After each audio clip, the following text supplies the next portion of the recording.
بسم اللہ الرحمن الرحیم۔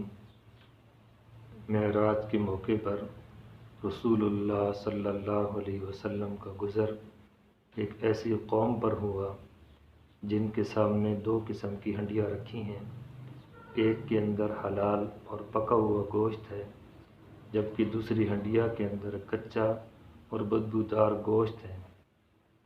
وہ قوم پکے اور حلال گوشت کی ہنڈیا کو چھوڑ کر بدبودار اور کچے گوشت کی ہنڈیا سے کھا رہے ہیں۔ رسول اللہ صلی اللہ علیہ وسلم نے جبریل امین سے پوچھا کہ اس قوم کا کیا ماجرا ہے؟ جبریل امین نے عرض کی کہ یا رسول اللہ صلی اللہ علیہ وسلم، یہ وہ لوگ ہیں جن کے پاس دنیا کے اندر حلال اور طیب بیویاں موجود تھیں، لیکن اس کے باوجود بھی وہ بدکار اور زانیہ عورت کے ساتھ رات گزارتے تھے۔ اسی طرح یہ وہ عورتیں ہیں جن کے پاس حلال اور پاکیزہ شوہر موجود تھے، لیکن یہ بدکار اور زانی مرد کے ساتھ رات گزارا کرتی تھیں۔